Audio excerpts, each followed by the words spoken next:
फल वो भुगतेंगे। बोले जरूर भुगतेंगे, क्योंकि उनको पाल पोसा। चले गए पूछने घर पे, बोले जा घर पे पूछ के आ।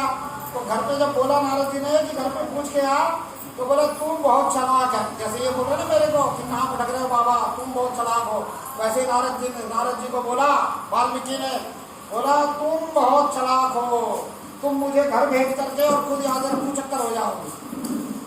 तो नारद जी ने बोला ये पेड़ से मेरे को बांध दे, मैं यहीं मिलूंगा, पूजा पूछ के आ। तो गए पूछने वाल्मीकि जी अपने घर पे, पूछा, पत्नी से पूछा, माँ बाप से पूछा, बच्चों से पूछा, सबसे पूछा।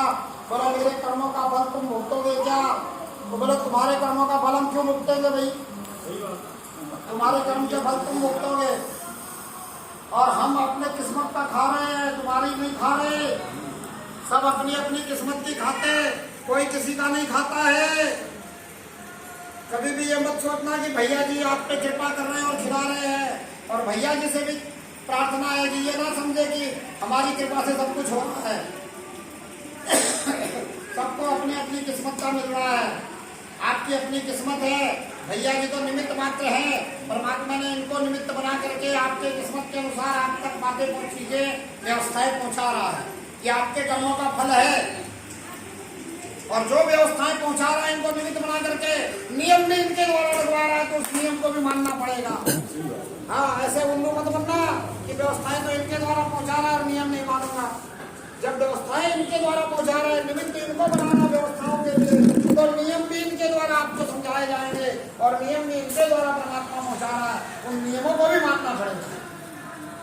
अन्यथा नियम को नहीं मानोगे तो आपकी किस्मत बिगड़ भी सकती है, क्योंकि कर्म से ही किस्मत बनती है। अगर आप नियम मानने का कर्म नहीं करोगे तो किस्मत बिगड़ भी सकती है। कर्म से किस्मत बनती है, जिसने जैसा कर्म किया है उसको वैसे फल मिलता है, और फल को ही किस्मत कहते हैं। डॉक्टरी की पढ़ाई पढ़ेंगे बच्चे तो डॉक्टर बनेंगे, कर्म से किस्मत बनेगी।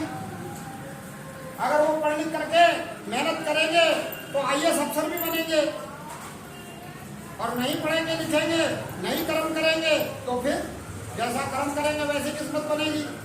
जो होगा वो होगा, तो कर्म से किस्मत बनती है।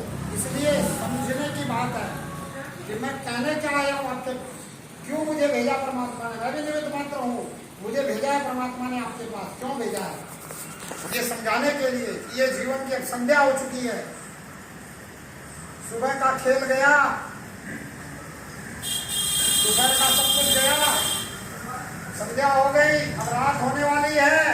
अब रात में जब प्राकृतिक लाइट नहीं थी तब कौन क्या करता था? 7 बजे सो जाते थे। तो अब सोने का टाइम आया, संध्या के बाद जीवन समाप्त होने का समय आया। तो इस जीवन समाप्त होने से पहले परमात्मा का दीदार कर लो, परमात्मा की पहचान कर लो, परमात्मा से प्रेम कर लो, परमात्मा से परमात्मा को मान लो। हमारे संत जितने भी मिले यही बात कहते हैं कि परमात्मा से और कुछ मत मांगो, परमात्मा से परमात्मा को मांग लो। मीरा ने क्या मांगा? परमात्मा को मांगा, और फिर कहा पायो मैंने राम धन पाया। मांगा तो पाया, न मांगा होगा तो कैसे पाते? इसलिए मांगो, परमात्मा से परमात्मा को मांगो। जिन प्रेम कियो तिन प्रभु पायो। जिसने प्रेम किया उसने परमात्मा को पाया। कौन कह रहा है? मैं नहीं कह रहा हूँ, नानक जी कह रहे हैं।